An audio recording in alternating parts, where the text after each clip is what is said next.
ಎಲ್ಲರಿಗೂ ನಮಸ್ಕಾರ. ನಾನು ಗಣೇಶ್ ಪಾಟೀಲ್. ಸ್ನೇಹಿತರೆ, ಇವತ್ತಿನ ಕ್ಲಾಸ್ನಲ್ಲಿ ನಾವು ಸಿವಿಲ್ ಪ್ರೊಸೀಜರ್ ಕೋಡ್ನ ಆರ್ಡರ್ 7 ಅನ್ನು ಡಿಸ್ಕಸ್ ಮಾಡೋಣ. ಆರ್ಡರ್ 7 ಪ್ಲೇಂಟ್ಗೆ ಸಂಬಂಧಪಟ್ಟಂತಹ ಪ್ರೊವಿಷನ್ಸ್ಗಳನ್ನು ಹೊಂದಿದೆ. ಪ್ಲೇಂಟ್ ಅಂತಂದರೆ ಸಿವಿಲ್ ನೇಚರನ್ನು ಹೊಂದಿರುವಂತಹ ಡಿಸ್ಪ್ಯೂಟ್ಗಳಲ್ಲಿ ಪ್ಲೇಂಟಿಫ್ ಮಾಡುವಂತಹ ಪ್ಲೀಡಿಂಗನ್ನು ಪ್ಲೇಂಟ್ ಅಂತೇಳಿ ಕರೆಯಲಾಗುತ್ತೆ. ಈ ಆರ್ಡರ್ 7ನ ರೂಲ್ 1 ಪ್ಲೇಂಟ್ನಲ್ಲಿ ಯಾವ ಪರ್ಟಿಕ್ಯುಲರ್ಸ್ಗಳು ಇರಬೇಕು ಅಂತೇಳಿ ಹೇಳುತ್ತೆ. ಸೊ ಯಾವುದೇ ಒಂದು ಪ್ಲೇಂಟ್ ಕ್ಲಾಸ್ ಎನ ಪ್ರಕಾರ ಯಾವ ಕೋರ್ಟ್ನಲ್ಲಿ ಶೂಟನ್ನು ಫೈಲ್ ಮಾಡಲಾಗುತ್ತೋ ಆ ಕೋರ್ಟ್ನ ಹೆಸರಿರಬೇಕು. ಕ್ಲಾಸ್ ಬಿನ ಪ್ರಕಾರ ಪ್ಲೇಂಟಿಫ್ನ ನೇಮ್, ಡಿಸ್ಕ್ರಿಪ್ಷನ್ ಮತ್ತು ಪ್ಲೇಸ್ ಆಫ್ ರೆಸಿಡೆನ್ಸ್ ಇರಬೇಕು. ಕ್ಲಾಸ್ ಸಿನ ಪ್ರಕಾರ ಡಿಫೆಂಡೆಂಟ್ನ ನೇಮ್, ಡಿಸ್ಕ್ರಿಪ್ಷನ್ ಮತ್ತು ಪ್ಲೇಸ್ ಆಫ್ ರೆಸಿಡೆನ್ಸ್ ಇರಬೇಕು. ಕ್ಲಾಸ್ ಡಿನ ಪ್ರಕಾರ ಒಂದು ವೇಳೆ ಪ್ಲೇಂಟಿಫ್ ಅಥವಾ ಡಿಫೆಂಡೆಂಟ್ ಮೈನರ್ ಆಗಿದ್ದರೆ ಅಥವಾ ಅನ್ಸೌಂಡ್ ಮೈಂಡ್ ಪರ್ಸನ್ ಆಗಿದ್ದರೆ ಅದನ್ನು ಪ್ಲೇಂಟ್ನಲ್ಲಿ ಹೇಳಬೇಕು. ಆಮೇಲೆ ಕ್ಲಾಸ್ ಇನ ಪ್ರಕಾರ ಕಾಸ್ ಆಫ್ ಆ್ಯಕ್ಷನ್ ಅನ್ನು ಅಂದರೆ ಡಿಸ್ಪ್ಯೂಟ್ ಅರೈಸ್ ಆದಂತಹ ಆ ಒಂದು ಫ್ಯಾಕ್ಟನ್ನು ಹೇಳಬೇಕು ಮತ್ತು ಅದು ಯಾವಾಗ ಅರೋಸ್ ಅಂತಂದರೆ ಯಾವಾಗ ಅದು ಸ್ಟಾರ್ಟ್ ಆಗ್ತು, ಯಾವ ಡೇಟ್ನಂದು ಕಾಸ್ ಆಫ್ ಆ್ಯಕ್ಷನ್ ಆಯಿತು ಅದನ್ನು ಕೂಡ ಹೇಳಬೇಕು. ಕ್ಲಾಸ್ ಎಫ್ನ ಪ್ರಕಾರ ಆ ಕೋರ್ಟ್ಗೆ ಜುರಿಜಿಕ್ಷನ್ ಇದೆಯಾ ಇಲ್ವಾ ಅಂತೇಳಿ ತೋರಿಸ್ಬೇಕು. ಮತ್ತು ಕ್ಲಾಸ್ ಜಿನ ಪ್ರಕಾರ ಪ್ಲೇಂಟಿಫ್ ಏನು ರಿಲೀಫ್ಸ್ಗಳನ್ನು ಕ್ಲೇಮ್ ಮಾಡ್ತಾನೋ ಅವುಗಳನ್ನೆಲ್ಲ ಲಿಸ್ಟ್ ಮಾಡಬೇಕು.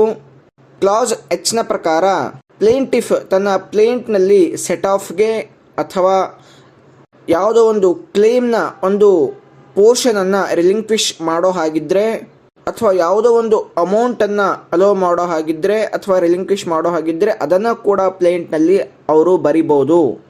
ನೆಕ್ಸ್ಟ್ ಕ್ಲಾಸ್ ಐನ ಪ್ರಕಾರ ಆ ಪ್ಲೇಂಟ್ ಏನು ಆ ಶೂಟ್ನ ಒಂದು ಸಬ್ಜೆಕ್ಟ್ ಮ್ಯಾಟರ್ ಇರುತ್ತಲ್ಲ ಅದರ ಒಂದು ವ್ಯಾಲ್ಯೂ ಅನ್ನು ಡಿಟರ್ಮೈನ್ ಮಾಡಬೇಕು.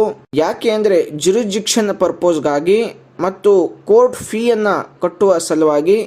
ಸೊ ಆ ಸಬ್ಜೆಕ್ಟ್ ಏನು ಶೂಟ್ನ ಒಂದು ಸಬ್ಜೆಕ್ಟ್ ಮ್ಯಾಟರ್ ಇರುತ್ತಲ್ಲ ಅದರ ವ್ಯಾಲ್ಯೂ ಅನ್ನು ಕ್ಯಾಲ್ಕುಲೇಷನ್ ಮಾಡಬೇಕಾಗತ್ತೆ. ಸೊ ಆ ಒಂದು ಸ್ಲಿಪ್ ಕೂಡ ಆ ಪ್ಲೇಂಟ್ನಲ್ಲಿರಬೇಕು. ಸೊ ಇವಿಷ್ಟು ಪರ್ಟಿಕ್ಯುಲರ್ಸ್ ಯಾವುದೇ ಒಂದು ಪ್ಲೇಂಟ್ನಲ್ಲಿ ಇರಬೇಕು.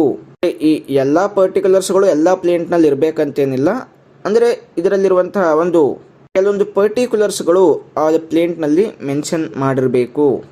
ನೆಕ್ಸ್ಟ್ ರೂಲ್ 2ರ ಪ್ರಕಾರ ಮನಿ ಶೂಟ್ಸ್ಗಳಿದ್ದಾಗ ಯಾವ ರೀತಿ ಪ್ಲೇಂಟ್ ಇರಬೇಕು ಅಂದರೆ ಮೇಲೆ ಇರುವಂತಹ ಅಂಶಗಳು ಇರಲೇಬೇಕು. ಮತ್ತು ಪರ್ಟಿಕ್ಯುಲರ್ಲಿ ಮನಿ ಶೂಟ್ಗೆ ಸಂಬಂಧಪಟ್ಟಂಥ ಪ್ಲೇಂಟ್ ಇದ್ದಾಗ ಹೇಗೆ ಅಂತಂದಾಗ ಎಲ್ಲಿ ಪ್ಲೇಂಟಿಫ್ ಮನಿಯನ್ನು ರೀಕವರಿ ಮಾಡುವ ಉದ್ದೇಶ ಇಟ್ಕೊಂಡು ಪ್ಲೇಂಟನ್ನು ರೆಡಿ ಮಾಡ್ತಾನೆ ಅಂತಹ ಪ್ಲೇಂಟ್ನಲ್ಲಿ ಏನು ಅಮೌಂಟ್ ಆತ ಕ್ಲೇಮ್ ಮಾಡ್ತಾನಲ್ಲ ಅದು ತುಂಬ ಪ್ರಿಸೈಸ್ ಆಗಿರಬೇಕು. ಇದು ಜನರಲ್ ರೂಲ್. ಆದರೆ ಕೆಲವು ಸರ್ಕಮ್ಸ್ಟಾನ್ಸಸ್ಗಳಲ್ಲಿ ಪ್ಲೇಂಟಿಫ್ ಮೆನ್ಸ್ ಪ್ರಾಫಿಟ್ಸ್ಗೆ ಈ ಮೆನ್ಸೆ ಪ್ರಾಫಿಟ್ಸ್ ಅಂತಂದರೆ ಯಾವುದೇ ಒಬ್ಬ ಪರ್ಸನ್ ರೈಟ್ಸ್ ಇಲ್ಲದೆ ಇದ್ದರೂ ಕೂಡ ಬೇರೆಯವರ ಇಮ್ಮೂವೇಬಲ್ ಪ್ರಾಪರ್ಟಿಯನ್ನು ಆತ ಪೊಸೆಷನ್ನಲ್ಲಿ ಹೊಂದಿರ್ತಾನೆ. ಸೊ ಅದರ ಬಗ್ಗೆ ರಿಲೀಫ್ ಕೇಳೋದಕ್ಕೆ ಅಂಥದ್ದನ್ನು ಮೆನ್ಸೆ ಪ್ರಾಫಿಟ್ಸ್ ಅಂತೇಳಿ ಕರೆಯಲಾಗುತ್ತೆ. ಅಥವಾ ಯಾವುದೇ ರೀತಿಯ ಅನ್ಸೆಟಲ್ಡ್ ಅಕೌಂಟ್ಸ್ ಇದ್ದಾಗ ಅಥವಾ ಮೂವೇಬಲ್ ಪ್ರಾಪರ್ಟೀಸ್ಗಳನ್ನು ಡಿಫೆಂಡೆಂಟ್ ಪೊಸೆಷನ್ನಲ್ಲಿ ಹೊಂದಿದ್ದಾಗ ಅಥವಾ ಡೆಟ್ ಸಾಲವನ್ನು ಕೊಡುವಂತಹ ಸಂದರ್ಭದಲ್ಲಿ ಇಂತಹ ಕೆಲವು ಸಂದರ್ಭಗಳಲ್ಲಿ ಪ್ರಿಸೈಸ್ ಅಮೌಂಟನ್ನು ಅಲ್ಲಿ ಮೆನ್ಷನ್ ಮಾಡೋದಕ್ಕೆ ಆಗೋದಿಲ್ಲ. ಅಂತಹ ಸಂದರ್ಭದಲ್ಲಿ ಪ್ಲೇಂಟಿಫ್ ರೀಸನೇಬಲ್ ಡಿಲಿಜೆನ್ಸ್ನಿಂದ ಎಸ್ಟಿಮೇಟ್ ಮಾಡಿಬಿಟ್ಟು ಅಪ್ರಾಕ್ಸಿಮೇಟ್ ಅಮೌಂಟನ್ನು ಅಲ್ಲಿ ಆತ ಮೆನ್ಷನ್ ಮಾಡಬೇಕಾಗತ್ತೆ. ಸೊ ಇದನ್ನೇ ರೂಲ್ 2 ಹೇಳುತ್ತೆ. ನೆಕ್ಸ್ಟ್ ರೂಲ್ 2A ಇದು ಅಮೆಂಡ್ ಆದಂತಹ ಒಂದು ರೂಲ್ನ ಪ್ರಕಾರ ಯಾವುದೇ ಒಂದು ಶೂಟ್ನಲ್ಲಿ ಆ ಇಂಟ್ರೆಸ್ಟನ್ನು ಪಡ್ಕೊಳ್ಬೇಕು ಅಂದಾಗ ಆ ಪ್ಲೇಂಟ್ನಲ್ಲಿ ಏನಿರಬೇಕು ಅಂತ ಹೇಳಿದರೆ ಸಬ್ ರೂಲ್ 1ರ ಪ್ರಕಾರ ಎಲ್ಲಿ ಪ್ಲೇಂಟಿಫ್ ಇಂಟ್ರೆಸ್ಟನ್ನು ಪಡ್ಕೊಳ್ಬೇಕು ಅಂತೇಳಿ ಕ್ಲೇಮನ್ನು ಮಾಡ್ತಾ ಇರ್ತಾನೆ ಆಗ ಸಬ್ ರೂಲ್ 2 ಮತ್ತು 3ರ ಪ್ರಕಾರ ಆ ಪ್ಲೇಂಟ್ನಲ್ಲಿ ಯಾವ ಡೀಟೇಲ್ಸ್ ಇರಬೇಕು ಅಂತಂದರೆ ಸಬ್ ರೂಲ್ 2ರ ಪ್ರಕಾರ ಪ್ಲೇಂಟಿಫ್ ತನ್ನ ಪ್ಲೇಂಟ್ನಲ್ಲಿ ಇಂಟ್ರೆಸ್ಟ್ ಅನ್ನ ಪಡೆದುಕೊಳ್ಳಬೇಕು ಅಂತಂತಂದ್ರೆ ಆತ ಈ ಸಿವಿಲ್ ಪ್ರೊಸೀಜರ್ ಕೋಡ್ 1908 ನ ಆ ಸೆಕ್ಷನ್ 34 ನ ಮೀನಿಂಗ್ ನಲ್ಲಿ ಕಮರ್ಷಿಯಲ್ ಟ್ರಾನ್ಸಾಕ್ಷನ್ ಅನ್ನು ತೋರಿಸಬೇಕಾಗತ್ತೆ. ಮತ್ತು ಒಂದು ವೇಳೆ ಆ ಒಂದು ಪ್ಲೇಂಟಿಫ್ ಮತ್ತು ಡಿಫೆಂಡೆಂಟ್ನ ಮಧ್ಯೆ ಕಾಂಟ್ರಾಕ್ಟ್ ಇದ್ದು ಕಾಂಟ್ರಾಕ್ಟ್ ಆಕ್ಟ್ ನ ಅಡಿಯಲ್ಲಿ ಮಾಡಿಕೊಂಡಂತಹ ಟರ್ಮ್ಸ್ ಮತ್ತು ಕಂಡೀಷನ್ಸ್ಗಳನ್ನ ಅಲ್ಲಿ ಮೆನ್ಷನ್ ಮಾಡಬೇಕಾಗತ್ತೆ. ಅಥವಾ ಇನ್ಯಾವುದೇ ಆ ಒಂದು ರೀತಿಯಲ್ಲಿ ವ್ಯವಹಾರ ಮಾಡ್ತಾ ಇದ್ರೆ ಅದನ್ನ ಮೆನ್ಷನ್ ಮಾಡಬೇಕಾಗತ್ತೆ. ಸೊ ಇದನ್ನ ರೂಲ್ 2 ಹೇಳುತ್ತೆ.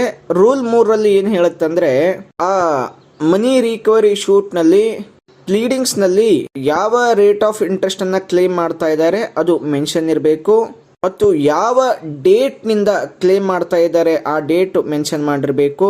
ಮತ್ತು ಎಲ್ಲಿ ಆ ಡೇಟ್ ಯಾವ ಡೇಟ್ ನವರೆಗೆ ಇಂಟ್ರೆಸ್ಟ್ ಅನ್ನ ಕೇಳ್ತಾ ಇದ್ದಾರೆ ಅದು ಇರಬೇಕು. ಅಲ್ಲಿಯವರೆಗೆ ಕ್ಯಾಲ್ಕುಲೇಷನ್ ಮಾಡಿರಬೇಕು.